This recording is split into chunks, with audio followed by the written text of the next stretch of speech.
Anak kecil cuma ngangkat begini doang, itu terangkat, Bu, sampai ke sini dengan begitu mudah. Begitulah gambaran seorang Nabi Muhammad SAW yang ketika berangkat dari Isra wal Mi'raj, dari Masjidil Aqsa ke Sidratul Muntaha, itu begitu mudah karena Nabi Muhammad diberangkatkan oleh Allah.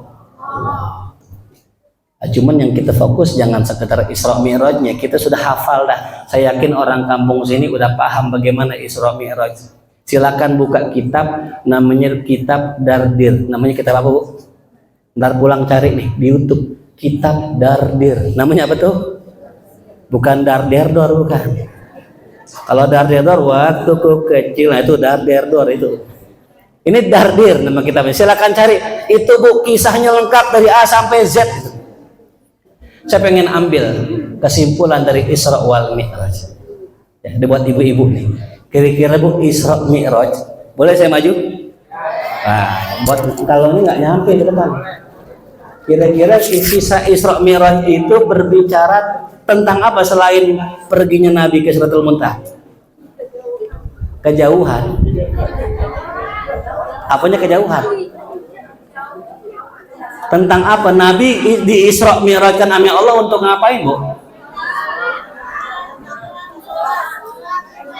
Baik, Ibu diri, silakan diri. Masya Allah, sallu ala Muhammad. Oh iya, alhamdulillah tuh. Luar biasa di sini. Pinter-pinter orang sini ya. Alhamdulillah. Lumayan buat beli sekutang gue ya. Isra Mi'raj bukan hanya sekedar berbicara Nabi pergi dari Masjidil Haram ke Masjidil Aqsa, bukan itu doang, Bu.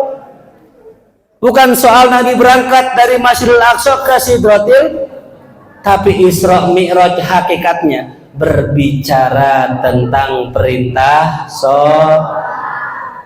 kalau zakat diwajibkan di kota Madinah, puasa Ramadan diwajibkan di kota Madinah, haji wajibnya di kota Madinah, tapi ketika berbicara sholat, Allah tidak wajibkan di kota Madinah, tapi Nabi diundang sama Allah ke tempat yang paling ujung dari alam semesta, namanya Sidratil.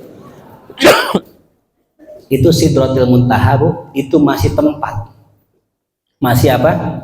Tempat paling ujung, Sidratil Al-Muntaha, tempat yang paling ujung di alam semesta ini. Ingat, jangan terkecoh.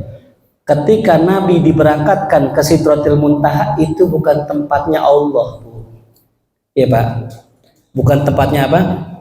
Allah. Jadi kalau ada orang bilang Nabi berjumpa dengan Allah di Sidratil Muntaha, maaf, itu pernyataan yang keliru.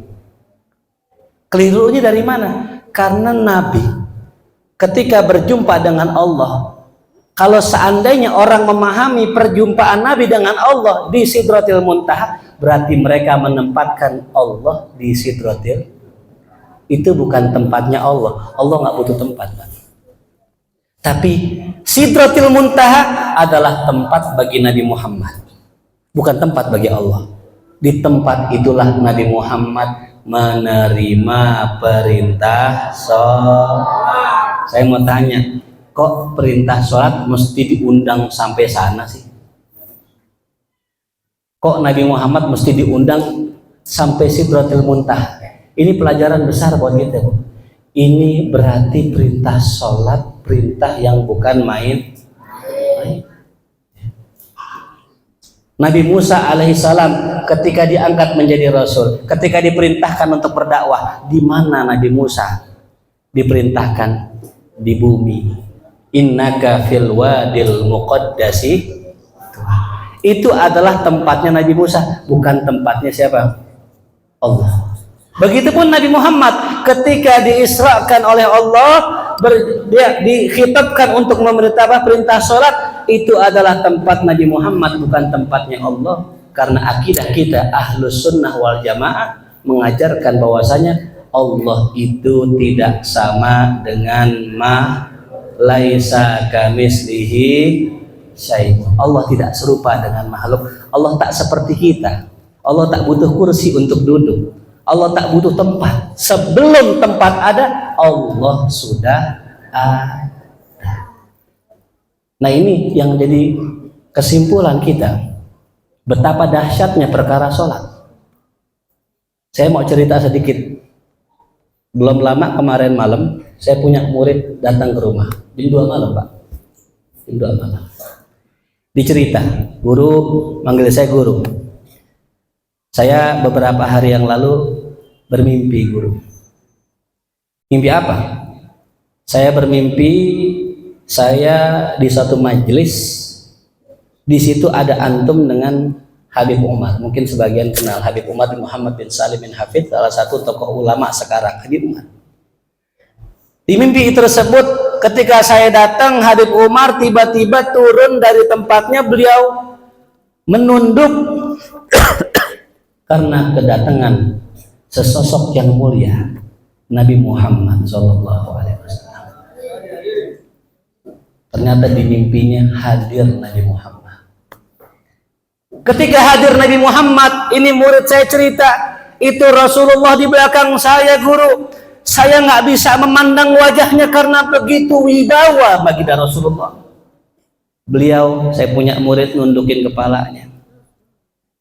Lalu kemudian dia dirangkul sama Rasulullah. Dinanya, guru itu apa benar Rasulullah? Saya bilang betul, itu Rasulullah. Man ro'ani fil manam faqad ro'ani, kata Rasulullah. Siapa yang bermimpi berjumpa dengan aku dalam tidurnya, maka sungguh dia berjumpa dengan aku.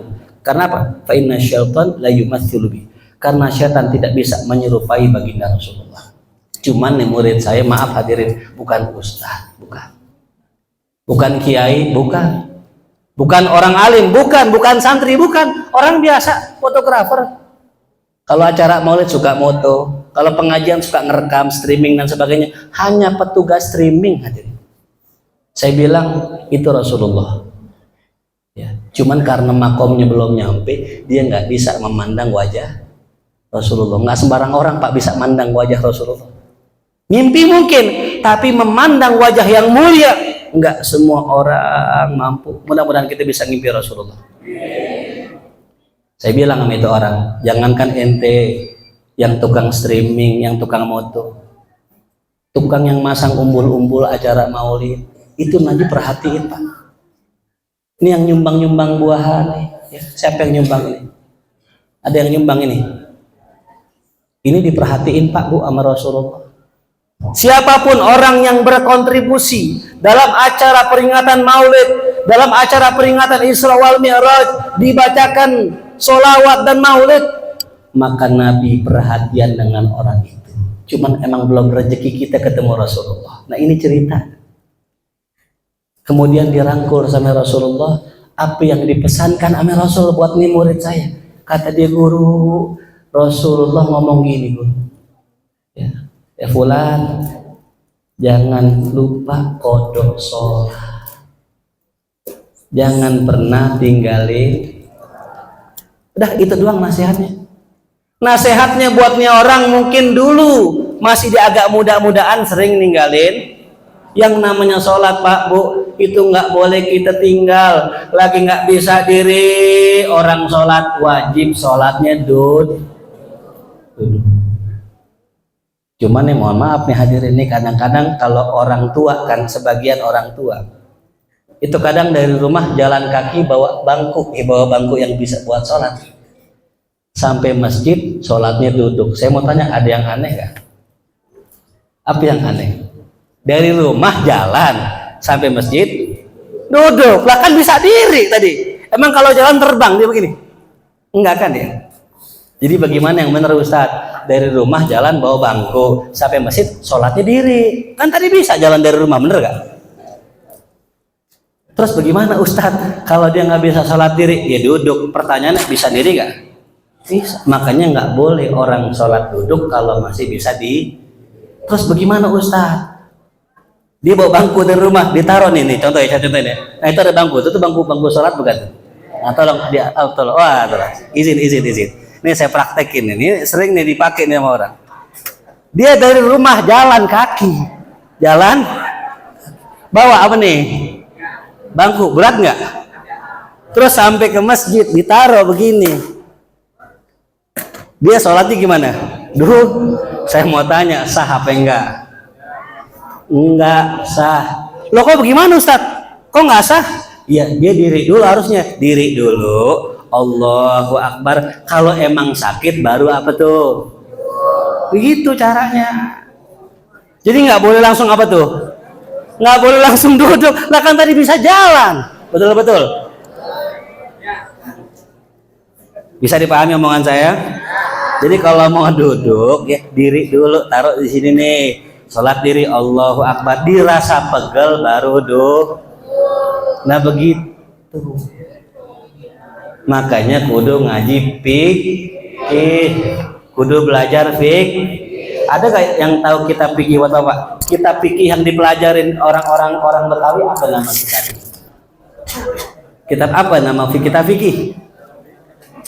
Main gocap nih, kalau naik gocap berapa jam nih gocap? Tim hadro kitab fikih. Wah, kiai ini mau jangan deh. Kita apa? Maju sini. Waduh, masya Allah. Maju sini. Bu, ini pemain hadro, Bu. Saran saya kalau ibu nyari calon mantu, cari pemain hadro. Jangankan anak ibu, pukulan aja diperhatiin. Cuman hati-hati kalau lagi marah, antar anak ibu ditabok. Nama siapa? Adit. Tinggal di mana Adit? Oh di Buaran. Apa tadi nama kitabnya?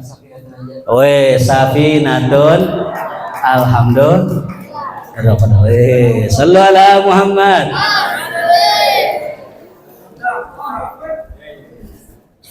Jadi hadirin, ini masalah sholat, masalah penting. Ya. Tapi ada orang yang lupa bahwasanya masalah hidup ini sebenarnya bukan masalah ekonomi doang, bukan.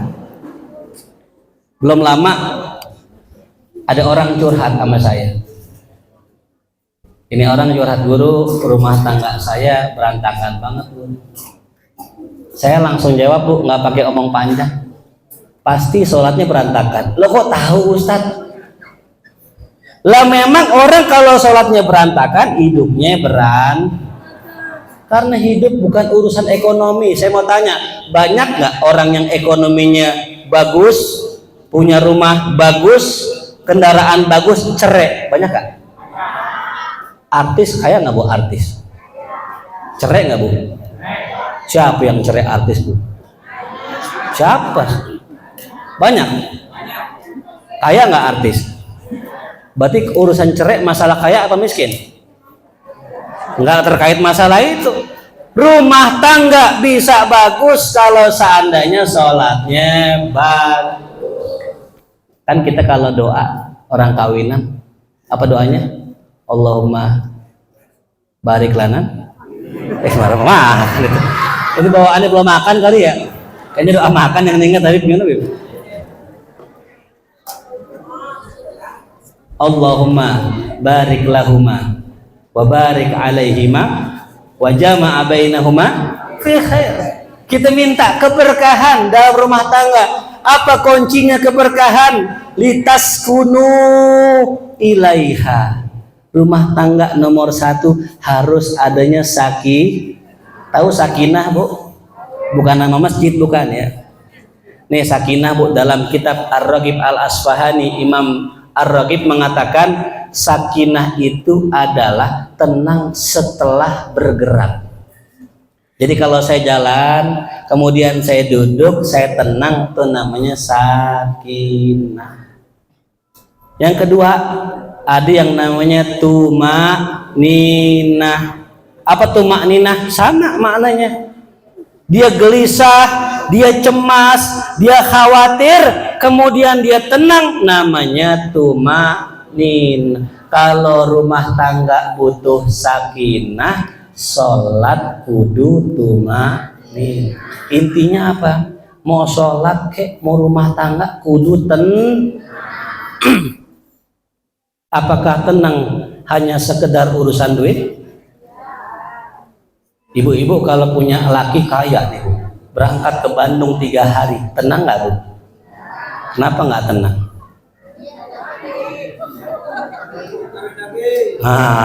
Kawin lagi katanya. Emang bener Ustaz ya, kawin lagi emang ya?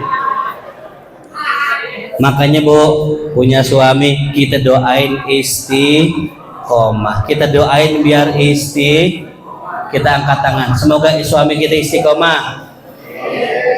Tahu istiqomah Bu?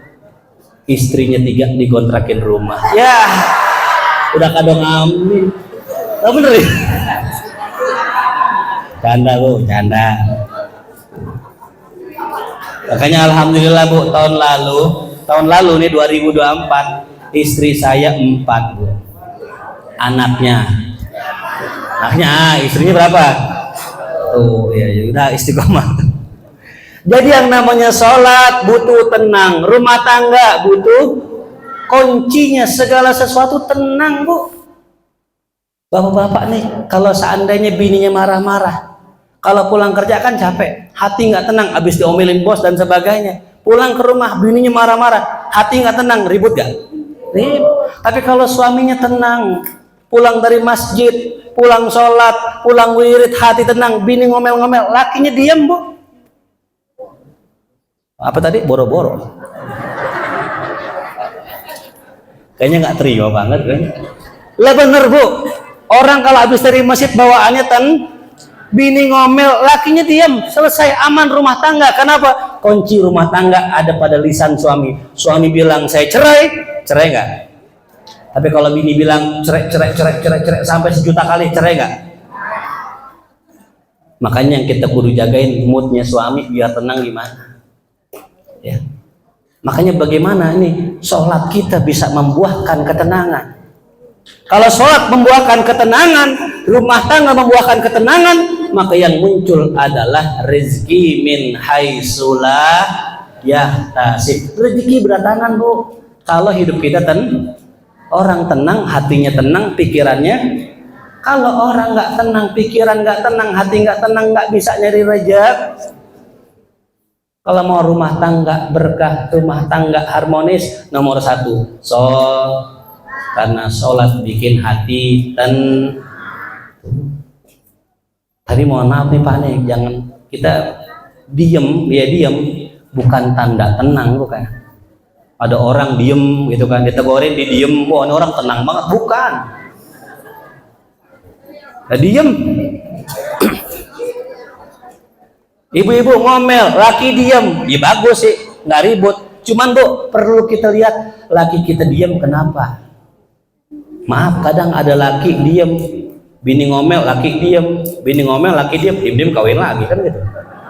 Ngeri gak tuh? Makanya pastikan dulu diemnya sabar, bukan diem kawin. Iya. Udah dah Pak, dah ya, 1 cukup insya. Udah kita jangan naik. Bini kita di rumah cakep dah, kayak artis beneran. Kalau kita makanya jangan sering-sering lihat rumput tetangga. Kenapa? Rumput tetangga memang lebih indah, tapi sintetis, bohongan. Mendingan rumput bola di rumah tuh. Jadi intinya Bu, ini kita ngomongin sholat Bu. Sholat bukan hanya sekedar untuk ibadah, bukan. Tapi sholat itu berpengaruh untuk kehidupan kita. Anak kita nih Pak Bu nih, ajarkan sholat ya. Saya punya anak alhamdulillah tahadus bin nikmah, umur 3 tahun saya udah suruh sholat. Sholat yang paling berat sholat apa Bu? Subuh. Ini pemain hadro nih, kita malam main hadro kita baca dan sebagainya. Subuhnya berat kan? Berat. Orang ketindihan hadro berat. Ya berat ketindihan hadro. Saya ajarin Bu anak saya bisikin, ayo nak sholat. Masih 3 tahun belum mau haji Pak.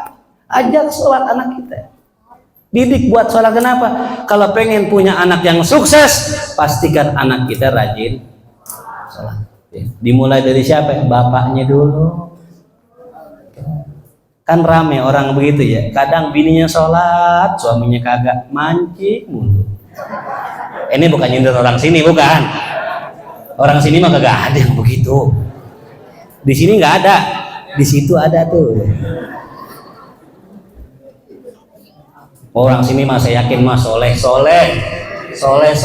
jamaah Masjid Khairul Anam ya. Ini saya dengar kabarnya, katanya orang sini saking gercepnya sholat, sigapnya sholat, jam 3 belum bisa masuk masjid, belum jam 3 nggak bisa masuk masjid. Bukan penuh, bukan, masih dikunci. Alhamdulillah.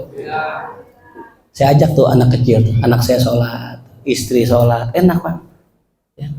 Makanya nauzubillah min dzalik, rumah tangga kalau suami nggak sholat, jangan harap mau sakinah, mawadah.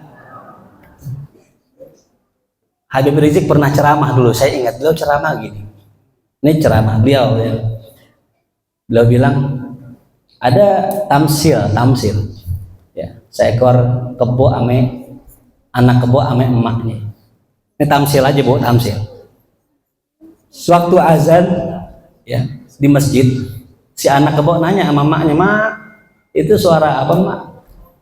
"Oh, itu suara azan, Nak," kata emak kebo. "Oh, azan, Mak." "Oh, itu orang ngapain Mak berangkat pakai sarung?" "Oh, itu orang pengen ke masjid, pengen sholat." "Loh, kok kita nggak sholat, Mak?" kata anak kebo. "Lah kan kita kebo. Lah kebo nggak sholat. Kita kebo. Berarti kalau ada orang nggak sholat berarti apa? Kebo itu." Besok pagi kalau sarapan jangan kasih nasi, kasih Kenapa? Karena Jadi kalau suami ibu nggak sholat berarti sama ama. Nah udah gitu dah. Mau nggak Bu kawin sama kebo? Mau nggak ditekin kebo? Ditekin kebo. Tuh Bu ya, kita nggak usah jauh-jauh, cari calon mantu, nggak usah jauh-jauh Bu. Kadang orang calon mantu cari lihat mobilnya, mobilnya apa nih?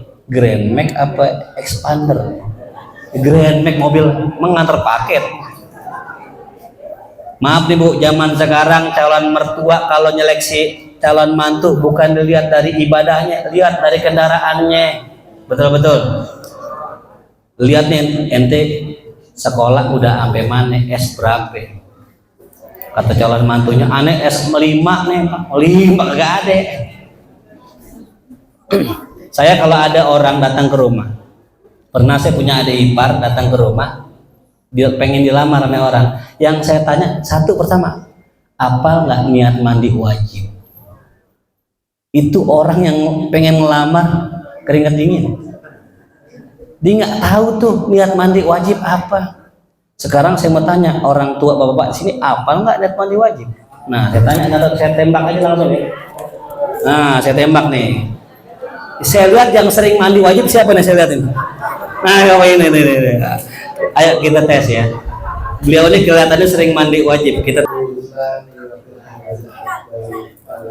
Weh, subhanallah. Shallallahu ala Muhammad. Ada istrinya nggak di sini? Ada. Oh ada. Nah, sering mandi Bu, sering mandi. Wajib. Ya, apal nggak niat mandi? Kita nggak usah tanya yang jauh-jauh dah. Ibadah dulu nomor 1. Wa ma khalaqtul jinna wal insa.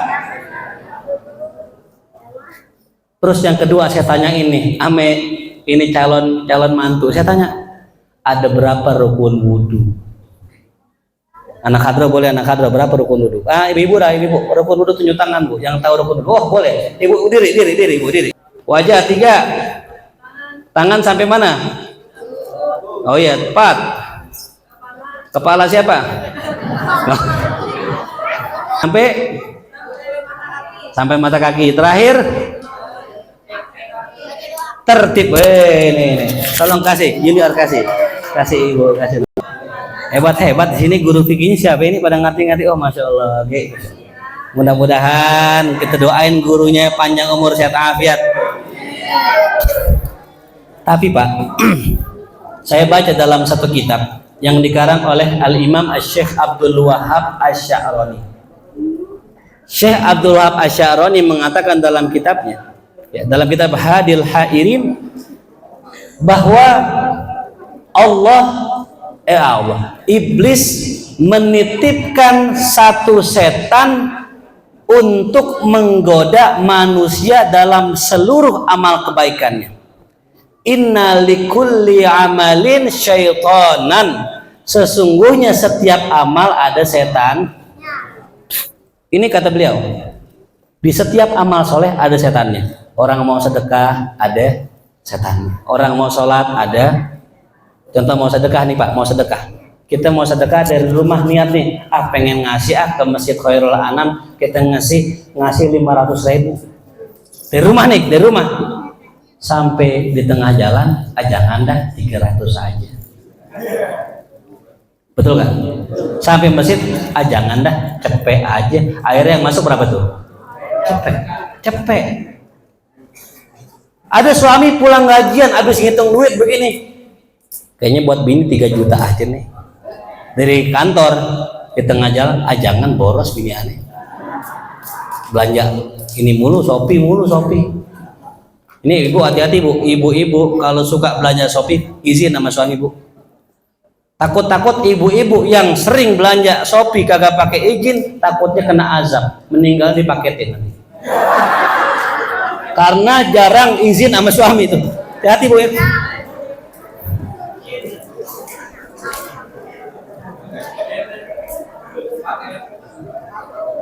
Suami dari kantor pengen ngasih bini 3 juta, di tengah jalan mikir, bini gua boros 2 juta. Sampai rumah mikir lagi, jangan 2 juta, 1 juta aja cukup, udah banyak-banyak banget. Udah kalau diminta, minta aja, dikasih 1 juta tuh. Inna likulli amalin syai. Nah sama nih bu nih, sholat juga ada setannya, wudu ada setannya. Kenapa wudhu ada setannya? Ini Pak, kata Syekh Abdullah Syarani, orang kalau wudhu biasanya basuh sunnahnya berapa kali? 3.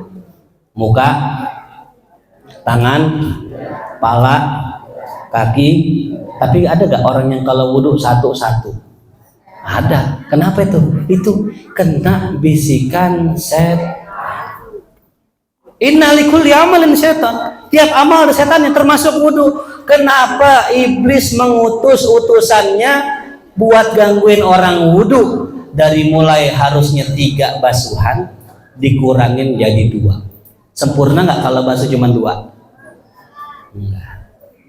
Karena bu, orang kalau wudhunya sempurna, maka sholatnya pun akan sempurna. Pernah nggak nih bu, orang sholat ruku subhana rabbiyal azim ini cuma sekali? Ada. Kenapa cuman sekali? Itu dia gara-gara wudhunya cuman 1. Jadi kalau kita wudhu 3 kali, basuh 3 kali, ngerjain sunnah 3 kali, sholatnya pun sempurna. Subhana rabbiyal azim wa bihamdi, subhana rabbiyal azim wa bihamdi, subhana rabbiyal azim 3 kali. Pun ketika sujud subhana rabbiyal ala wa bihamdi, subhana rabbiyal ala wa bihamdi, subhana rabbiyal ala, dibaca 3 kali sempurna. Kenapa? Wudhunya sempurna. Tapi kalau wudhunya nggak sempurna, sholatnya pun tidak. Kalau sholatnya nggak sempurna, hidup kita pun tidak sempurna.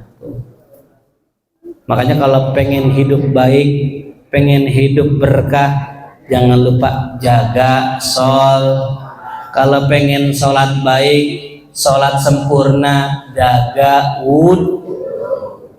Dari jaga wudhu, Pak. Ini yang orang kadang lupakan. Kenapa? Karena wudhu wasilah sholat. Saya mau tanya bu, wudhu wajib apa enggak? Wudhu wajib. Kapan wudhu wajib? Kalau pengen, kata ulama usul, ma la yatimmul wajib illa bihi fahuwa wajib. Sesuatu hal yang enggak wajib, tapi karena dia menjadi wasilah yang wajib, maka yang enggak wajib jadi wajib, termasuk wudhu. Wudhu dasarnya nggak wajib, karena pengen sholat baru jadi apa? Cuman Pak Bu, yang namanya ibadah kudu pakai ilmu. Saya tanya ibu-ibu nih, orang lagi head boleh nggak wudhu?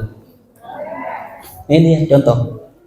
Kebanyakan masyarakat kita menyangka kalau lagi head boleh wudhu, padahal nggak boleh. Haram hukumnya orang head wudhu. Haram orang head mandi wajib, karena ini ibadah. Nggak boleh orang yang lagi head melakukan ibadah yang dilarang termasuk sholat, termasuk wudhunya. Demikian kata Imam Nawawi dalam kitab Majmu' Syarah Muhadzab. Jadi ini mesti belajar Pak kita, ajarkan istri kita. Ya. Contoh dalam kitab Uqudul Jan, ya, yang diambil kitab ini sebagian dari kitab Ihya Ulumuddin karangan Imam Ghazali. Contoh, mama kalau head jam 5 sore bersih nih. Ini yang orang kadang lupa. Maka orang yang head bersih jam 5 sore atau kubailal maghrib, maka dia wajib mengkodok 2 sholatnya, zuhur sampai asar. Ini yang orang kadang lupa. Kalau seandainya bersih sebelum maghrib, wajib mengkodok apa tadi? Zuhur. Atau dia misalnya sucinya sebelum subuh, maka wajib mengkodok isya dengan maghrib. Ini kata Imam Al-Ghazali, dikutip oleh Syekh Nawawi Al-Albani dalam kitab Uqudul Jan, kitab yang terkenal tentang urusan rumah tangga. Ini hadirin rahimakumullah. Jadi kita butuh ngaji Pak. Zaman sekarang mohon maaf banyak kajian-kajian tematik, bukan nggak bagus. Cuman kalau kita pengen memiliki pemahaman yang sempurna, kita harus belajar kitab fikih. Buat orang yang udah berumah tangga, tuh paling minimal dia udah belajar kitab Fathul Mu'in, ya. Atau belajar Fathul Qorib. Ada lagi yang lebih tinggi tuh, Fathul Izar namanya kayak. Apa tuh Fathul Izar? Fathu artinya buka, izar artinya sarung. Apa panjangannya berarti? Nah itu buka sarung, itu penting tuh guys, nanti diajarin juga ini bagaimana caranya tuh biar apa tadi ya, hidup kita bener ya.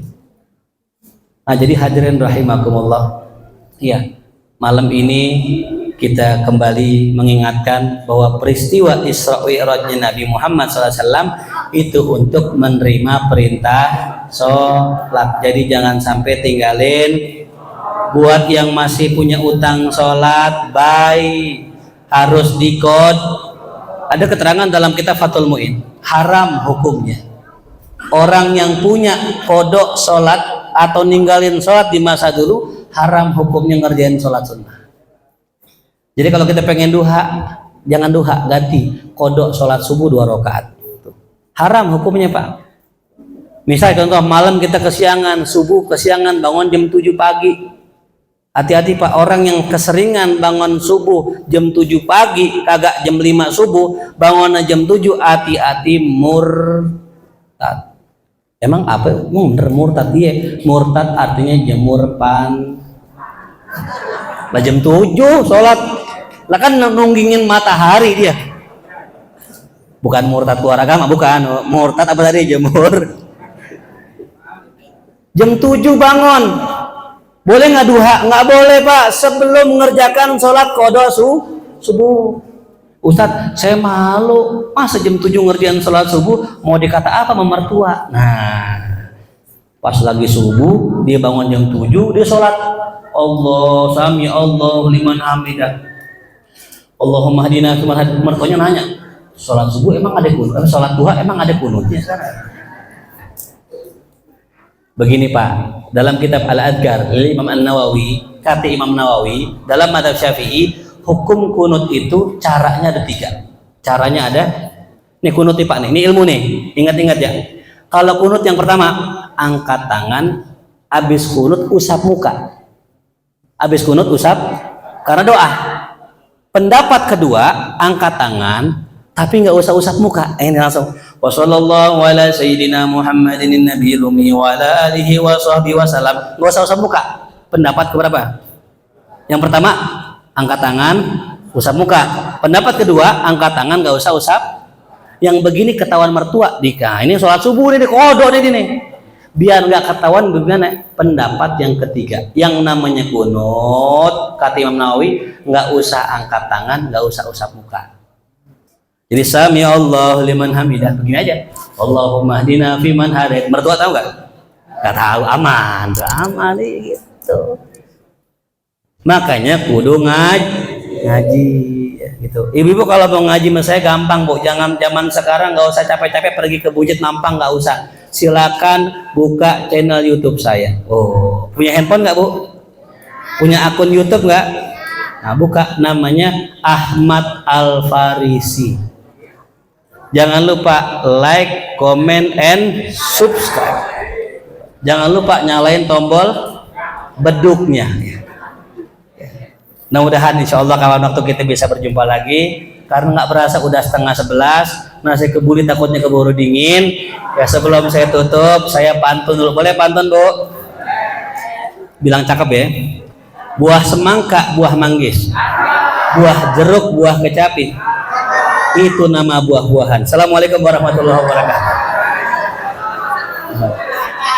Afwan.